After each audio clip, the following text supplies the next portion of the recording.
pesos físicos de comprimentos diferentes e massas diferentes também. Nosso grupo é composto por Esther, Leslie, Daniel, Lucas, Eduardo e Geisa.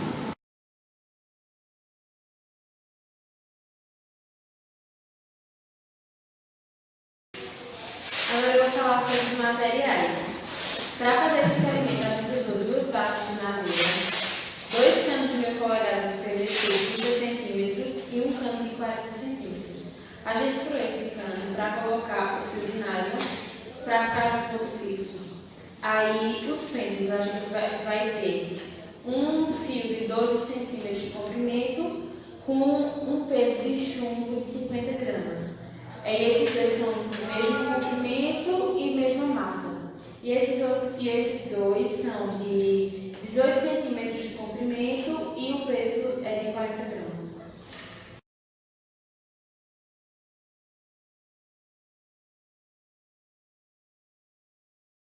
Hoje eu vou falar um pouco sobre o que é ressonância. A ressonância é uma coisa que influencia muito nesse experimento. Ressonância é a transferência de energia, seja por oscilação ou por vibração. Acontece quando? Quando o sistema físico, no caso do experimento, ele recebe uma energia de uma excitação, tanto de uma frequência muito igual ou de uma frequência muito semelhante, que pode ser bem semelhante com sua frequência física de vibração. Isso influencia o quê? Quando ele recebe essa frequência externa, ele pega e entra todo o sistema em vibração, uma vibração mais contínua.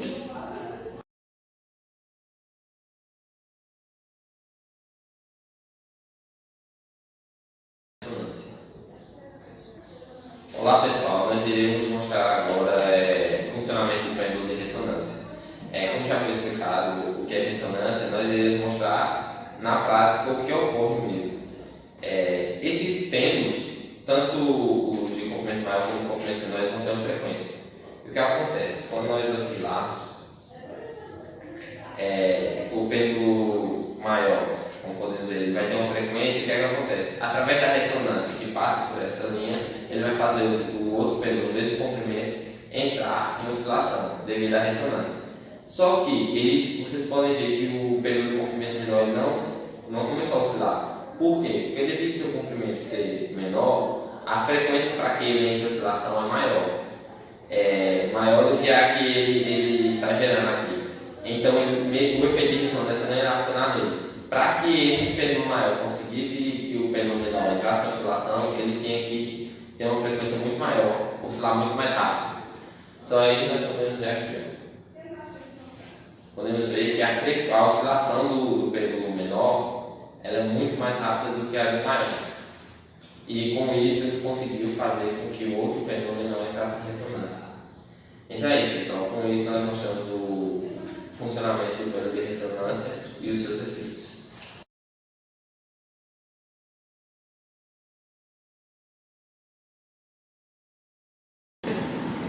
Agora a gente vai falar sobre uma curiosidade da física que vai ser o pêndulo e a queda livre.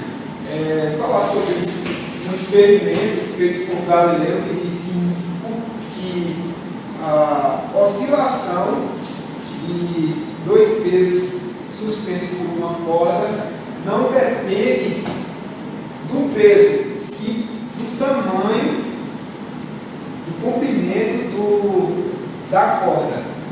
E na queda livre, uma pedra leva o mesmo tempo que uma pedra pesada para cair no chão, passada de uma mesma altura, as duas da mesma altura. Então, o que vai interferir na queda vai ser as forças externas, por exemplo, a força da por ar, temperatura, entre outras. Galileu contrariou Aristóteles, e Aristóteles dizia que se a gente pegar duas massas diferentes, com um peso diferente, dois objetos com peso diferente, soltar, o que tivesse com massa maior ia chegar no chão mais rápido que a menor. A que tivesse massa menor. Isso a gente pode ver que na queda livre não depende do peso, analisando equação da queda livre, que seria y igual a v, t mais gt quadrado sobre 2, considerando que nesse tempo do lançamento seria zero. Então a gente pode ver nessa equação que os termos dela contidos não existem quando tem a massa. Então não depende da massa na queda livre, mas sim das forças externas, não do peso.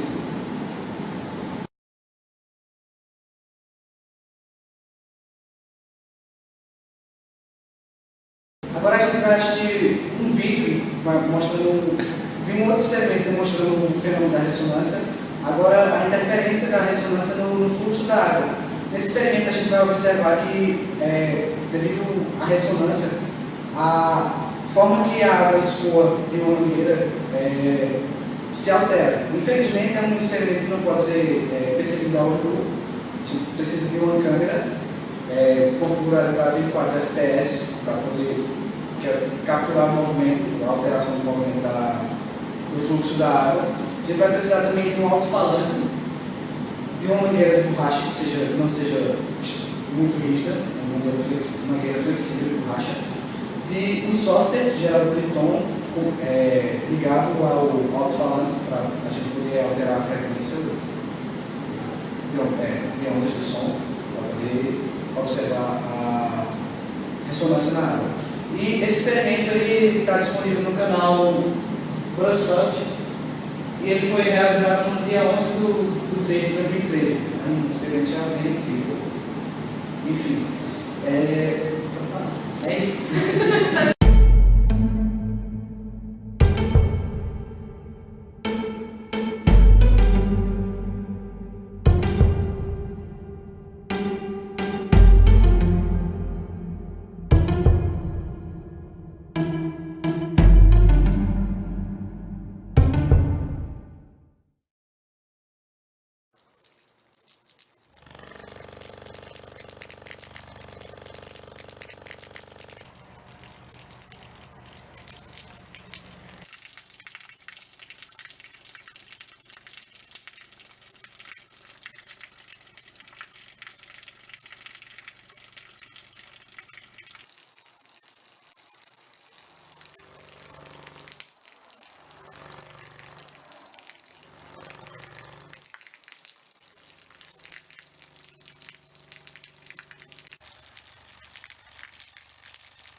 Olá pessoal, eu vou mostrar aqui a fórmula da ressonância, como ela surgiu, e fazer algumas análises de dados depois. Bem pessoal, isso aqui é a modelagem do sistema massa-mola.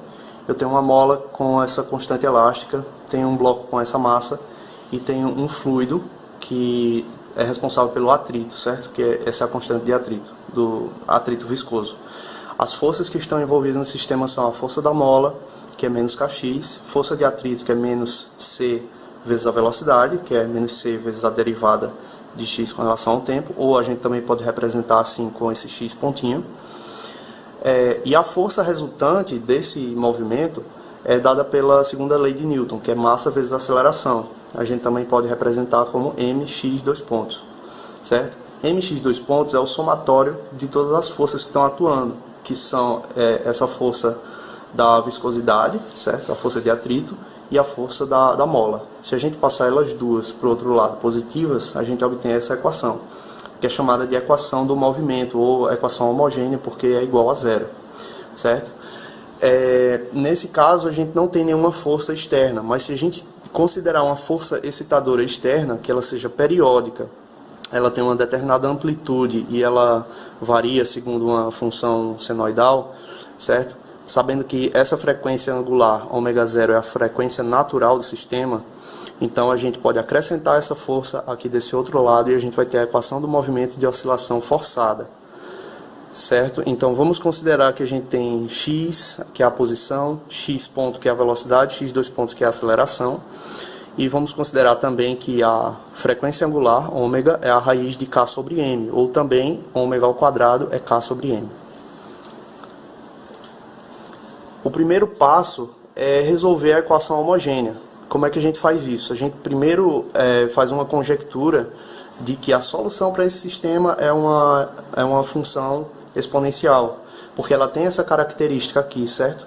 Se ela tem essa característica, se for E de menos RT, então a gente sabe que a nossa oscilação vai começar alta e vai decrescendo ao longo do tempo por conta da força de atrito. Então provavelmente é uma solução desse tipo que a gente vai encontrar.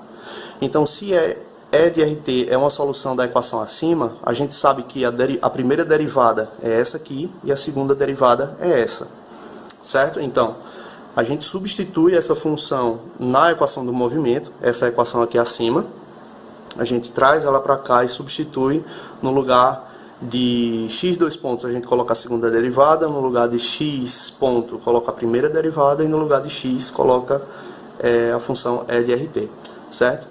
Então destaquei esses três aqui porque a gente vai colocar em evidência e deixa todos esses outros entre parênteses. E como a gente sabe que E de RT é diferente de zero, temos que essa equação aqui é o que a gente tem que resolver, que é uma equação simples do segundo grau em R, certo? Para resolver isso aqui a gente usa a fórmula de Bhaskara, que é menos c mais ou menos raiz quadrada do discriminante sobre 2m. E a gente vai fazer o seguinte, esse 2m eu vou separar essas duas frações aqui, tá? Vai ficar menos c sobre 2m, mais ou menos essa raiz, e eu coloquei esse 2m para dentro da raiz, ele virou 4m ao quadrado. Depois, aqui dentro a gente também vai separar essas duas frações, que vai ficar 4m ao quadrado para esse lado e 4m ao quadrado para cá. Eu separei o m ao quadrado em 2m's aqui, porque a gente pode simplificar com o de cima. E vai sobrar essa expressão, certo? Daqui a gente pode considerar que C sobre 2m é um determinado alfa, isso vai facilitar a nossa análise depois, e esse K sobre m é o ômega ao quadrado, como a gente tinha falado antes, certo? Então a equação vai ficar menos alfa mais ou menos raiz de alfa quadrado menos ômega ao quadrado. Daqui a gente tem as duas respostas, certo? Uma delas vai ser positiva, a outra negativa. Em segundo lugar, a gente vai fazer a análise dos regimes de amortecimento, certo? Imagine que alfa ao quadrado é maior do que ômega ao quadrado. Esse alfa é o que contém a constante de viscosidade, certo? Então a gente sabe que esse cara é o responsável pelo atrito. Se o atrito é maior do que a oscilação, a frequência da oscilação, então a gente tem um super amortecimento, ele não vai oscilar. Se a partícula que tem, se a expressão que tem o amortecimento é igual ao da frequência angular, o amortecimento nesse caso é crítico. Então ele começa a oscilar, mas logo para. Então só vai haver oscilação se esse alfa ao quadrado for menor do que o ômega ao quadrado, que ele fica no regime de subamortecimento e ocorre a oscilação. É esse caso que a gente vai estudar. Nesse terceiro caso, como ômega ao quadrado é maior do que alfa ao quadrado, o resultado de alfa ao quadrado menos ômega ao quadrado é um número negativo. E por estar dentro de uma raiz quadrada, temos um número complexo IB, onde esse I é a raiz de menos 1. Então, voltando lá para a nossa equação de segundo grau, a gente vai ter menos alfa mais ou menos I beta, certo? Então, R1 vai ser menos alfa mais I beta, e R2 menos alfa menos I beta. Para a gente chegar no resultado, a partir disso aqui, a gente vai resolver a solução complementar. O que acontece? Agora é a hora de resolver. A gente vai fazer a combinação linear de funções linearmente independentes. Tem uma observaçãozinha aqui, ó. Você achou que a gente nunca iria ver isso na vida, né? Achou errado, fera. Então, a combinação linear vai ser colocar duas constantes e fazer o somatório desses dois vetores, certo? Em que aqui a gente tem R1 e R2, esses dois que a gente encontrou aqui em cima. Então, substituindo esses valores aqui, a gente pode fazer a distributiva aqui do T para esses dois termos, e aqui também, e separar. Se eu tenho uma base e uma soma de expoentes aqui, eu posso separar em duas bases sendo multiplicadas, duas bases iguais, certo? Então, esse E de menos alfa T que aparece nos dois termos, eu posso colocar em evidência, e eu vou ter aqui duas constantes e vou ter essa combinação linear. Para a gente sair daqui, a gente usa a equação de Euler, que diz que E de Iθ é igual ao cosseno de θ mais I seno de θ, e o E de menos de θ é cosseno de θ menos I seno de θ. Certo? Então a gente vai usar essa expressão para substituir no lugar desse exponencial aqui. A partir disso, a gente vai colocar alguns termos em evidência. Esse C1 que multiplica esse cosseno de beta-t, C2 que multiplica o cosseno de beta-t, a gente vai agrupar o cosseno de beta-t e colocar C1 mais C2. E a mesma coisa do outro lado. A gente vai ter aqui I, C1 menos C2, multiplicando seno de beta-t. Certo? Então, se a gente considerar uma terceira constante 3, que seja esses dois aqui, C1 mais C2, e C4, que seja essa outra expressão aqui, a gente vai chegar nessa expressão final. Então, vamos ver se isso está fazendo sentido para a gente. A gente tem um exponencial de menos alfa t, que ele tem esse comportamento aqui decrescente, e tem um outro termo da equação que tem cossenos e senos, ou seja, é uma oscilação. Se a gente pegar esses dois e multiplicar, a gente vai chegar num gráfico parecido com esse, que é uma exponencial decrescente e uma oscilação que vai diminuindo sua amplitude com relação ao tempo, certo? Então a gente aqui chega em 50% do nosso objetivo. A solução da equação não homogênea, que é a solução particular, a gente vai usar o método dos coeficientes a determinar. É uma função semelhante à função periódica, f de t, certo? Então, a gente precisa pensar numa função que tem essas características do cosseno. O cosseno, ele, quando você deriva uma vez, duas vezes, vai aparecer seno e vai aparecer cosseno. Por essa natureza, a gente vai chutar que a solução vai ser algo desse tipo. Tipo uma combinação linear, em que a gente tem duas constantes A e B, e tem cosseno e seno. Certo? Dada essa primeira conjectura, a gente faz primeira derivada e segunda derivada, como lá no início. E a gente substitui na equação do movimento, certo? Então a gente vai ter a equação do movimento aqui, já com esse termo da força excitadora também. E a gente vai substituir os valores que a gente encontrou ali em cima, certo? Substituir os três. E aí a gente vai fazer as distributivas, etc. E colocar cosseno e seno em evidência. Então a gente tem aqui cosseno, tem o seno e todos os termos que estão multiplicando essas duas funções. Tudo isso igual a f0 cosseno de ômega 0t. Dessa equação aqui a gente consegue montar um sistema linear, que é esse, certo? Todo mundo que está multiplicando o cosseno tem que ser igual a esse coeficiente aqui do cosseno. E todo mundo que multiplica o seno vai ser igual a zero, porque a gente não tem seno desse outro lado. Então a gente monta esse sistema. Daqui a gente vem simplesmente resolver um sistema linear como a gente já está acostumado, certo? Então é só manipulação algébrica. A gente coloca o pessoal aqui em evidência, usa esse artifício do M sobre M aqui para poder colocar esse M aqui dentro, achar esse K sobre M, que é igual a ômega ao quadrado, simplificar esses dois M's, e a gente finalmente chega nessa expressão para a primeira constante, B, certo? Só que ela está em função de A, então a gente tem que tirar esse A daqui. A gente pega essa equação 3 e substitui na 2, a 2 lá do sistema linear. Daqui a gente também faz a mesma coisa, usa aquele artifício do M sobre M, pega esse valor de B, substitui aqui, certo? Vai dar uma expressão gigantesca, a gente ainda tem que aplicar aqui a distributiva, reorganizar toda a equação de forma que a gente vá trabalhando cada parte dela até chegar nessa expressão para A, certo? Então esse A ele não está em função de B, ele realmente é o valor de A. Aquele coeficiente é esse aqui. A gente pega esse valor então e substitui na equação 3, joga ele aqui dentro, certo? Vai ficar essa coisa gigantesca aqui, mas que se a gente for fazendo aplicando todas as propriedades de manipulação algébrica, a gente consegue simplificar alguns termos, como esses aqui, certo? E a gente encontra esse valor de B. Então, observe, a gente tem aqui em A esse termo grandão e em B o mesmo termo, igual. A única coisa que muda é essa parte da direita aqui e essa outra parte da direita aqui embaixo, certo? Tudo bem, chegamos a 80%. A solução particular, então, vai ser a gente pegar esses dois valores que a gente encontrou e substituir aqui, multiplicando o cosseno e o seno, certo? Então, a gente encontra essa expressão gigantesca aqui, certo? Beleza. Estamos em 90%, espero que todo mundo esteja acompanhando.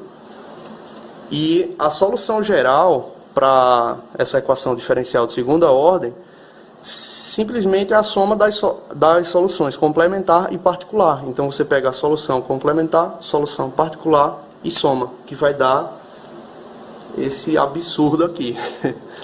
Beleza, então terminamos. Só que de onde é que vem a ressonância nesse caso? Imagine que a força excitadora tem a mesma frequência angular que a frequência natural de oscilação. Então você tem esse caso aqui, certo? O ômega é igual a ômega zero, então aproximadamente igual. Observe que os termos, esse termo e esse termo, vão a zero. Porque se esse é igual a esse, quando a gente subtrair vai dar zero, certo?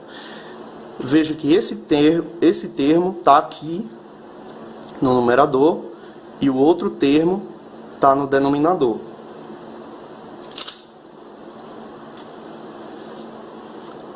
Um está no numerador e o outro está no denominador. Quem vai a zero mais rápido?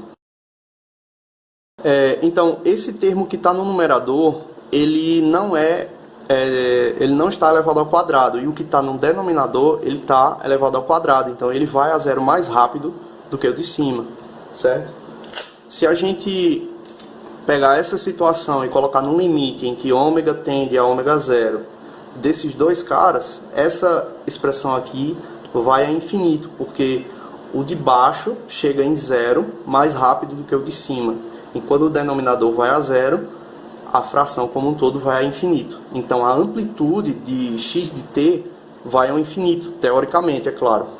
Então esse fenômeno a gente chama de ressonância, quando a amplitude do sistema aumenta demais e termina por romper algumas estruturas.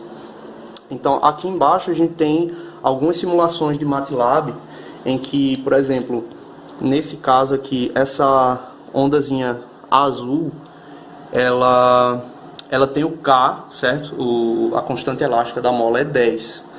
E essa lilás aqui, bem grande, ela tem a constante elástica 1, certo? Isso significa que quando você altera os parâmetros do sistema, você pode ter uma amplitude maior ou menor em cada situação. Nesse caso aqui, a gente diminuiu o coeficiente de viscosidade para 1 e perceba que daqui para cá a amplitude desse lilás aumentou. certo? Então, diminuindo aqui o coeficiente de viscosidade para 0,5 e para 0,1, essa amplitude cresce muito, muito mesmo. O mesmo acontece aqui quando a gente vai variando alguns parâmetros. Se você tem C igual a 2 e C igual a 3, ele diminui essa amplitude. C igual a 10 diminui mais ainda, certo? E nesse outro caso, a gente mudou alguns parâmetros aqui e conseguiu uma amplitude muito maior. Veja que está de menos 1,5 até 2 nesse caso, e aqui veio de menos 25 a mais 25. Então a amplitude aumenta demais só você mexendo nesses parâmetros aqui.